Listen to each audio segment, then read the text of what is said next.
guys, how you all doing? Good to have you back. So I have a video that I'll be reacting to, and it goes like this. Dr. Jordan Peterson reveals his solution to motivate Generation Z. Guys, let's check it out. You're gonna love this. I recently sat down with world-renowned psychologist and author Dr. Jordan Peterson.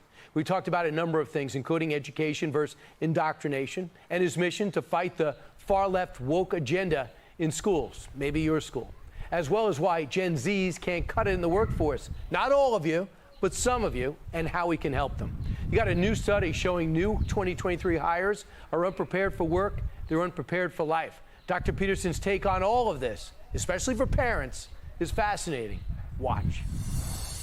When this study popped up, we thought, you got to weigh in on this. They say that Gen Zers come in, they're sincere, but if they have no necessary instinct on what to do next, find them a lot sitting idly by waiting for instructions on what to do next. Does that make sense to you? Something about this generation that would have trouble being self-motivated?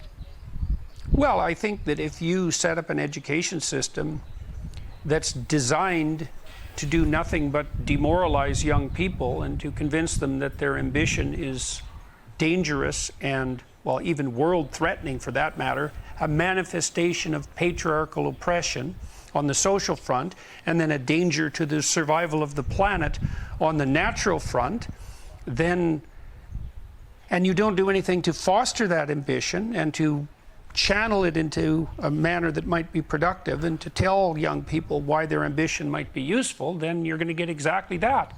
So you hit what you aim at if you try hard enough, and the education system has been trying to demoralize people for 60 years. One of the things that really stuns me, I haven't been able to figure this out yet. I've been trying to talk to Republican governors about this.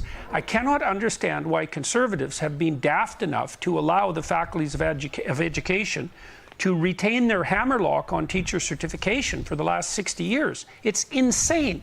You mean the criteria to get the certification and what's exactly. in it? You have to be trained in a faculty of education to become a teacher.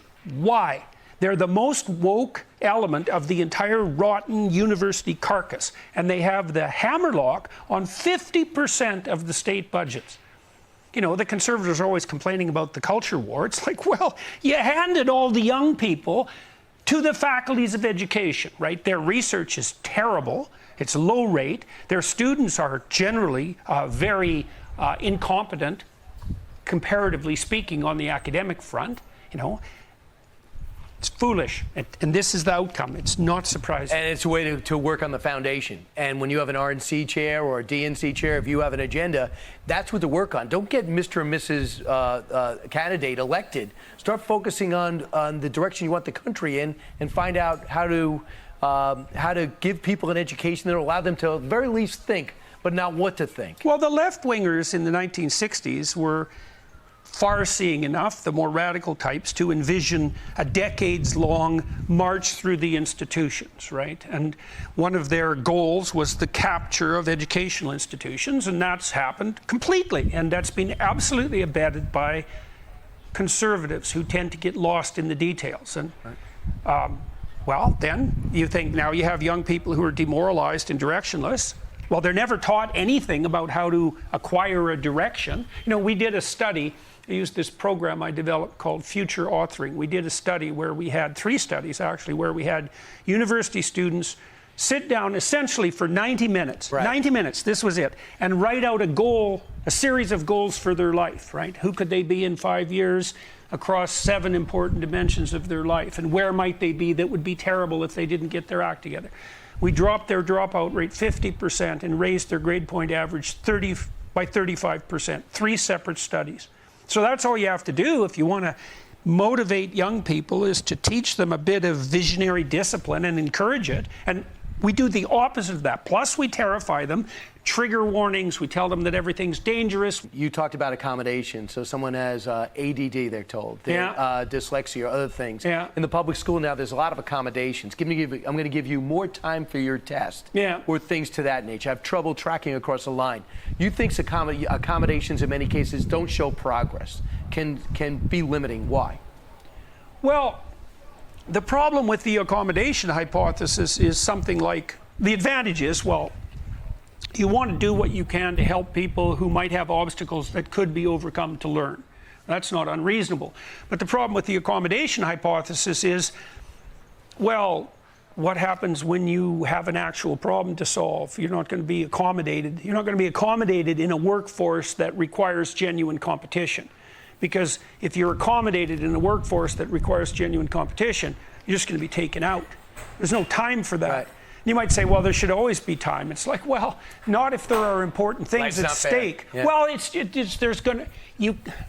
that's foolish, right? Because when you're making important decisions, you're always balancing one catastrophe against another. You don't have the option that everything's going to turn out. And so the problem with accommodation, well, first of all, it's going to be gamed, and it's being gamed like mad. And second, it gives the person who's being accommodated to the wrong picture of the world to which they're going to adapt. You think about this with parenthood. How should you treat your kids? Well, as a mother and father, you should be a proxy for the world. Maybe a slightly more merciful proxy. But basically, the message you send to your kids about their behavior is the same message that the world is going to send them. It should be. Because otherwise, you're not preparing them for the world. You know, so maybe your kid's annoying as hell to you and your wife, and you don't do anything about it because you think, well, we're all mercy. It's like, that's just fine until your kid has to make a friend or, you know, deal with an adult that's not you, in which case they're going to get slaughtered. There's nothing merciful about that. And if you accommodate people beyond what the environment itself would allow, you misinform them about the world they're going to inhabit. And plus, it can be gamed, and it's being gamed constantly. Online school, you and your daughter working together. Yeah. What should we know, and how do we get it? Well, we've got about 30 courses recorded so far in a studio in Miami. They look very good. They're very professionally produced. We're trying to find the best lecturers in the world. So if you think you're a good lecturer and you want to participate, give that some thought. That's Peterson Academy.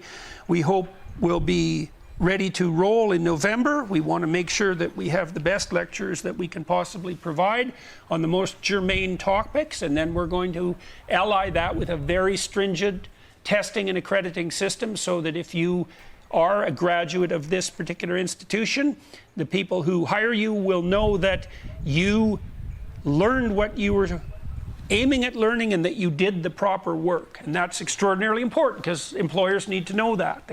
Absolutely. Dr. Jordan Peterson, I know you had a few hurdles to clear to get here. I really appreciate your time. I know our audience does. Best success coming your direction. And, well, if you want to go see you in person, just go to JordanBPeterson.com. Dr. Peterson, thanks so much. Hey, you bet. Great to see you, sir. Thanks for the invitation. All right. Pretty cool, right? Oh wow, guys, what a beautiful insight Dr. Jordan Peterson in our life. Like, he's full of wisdom. I enjoyed every bit of this video. Guys, hope you enjoyed it as much as I did. I'd like to have your opinion in the comment section. What do you think about his way of learning his ID? By watching and subscribing to my YouTube channel. Be at peace with yourself. Take one step at a time. Don't be hard on yourself. You have so much to live for, so no pressure, guys. See you on the next one. Bye-bye.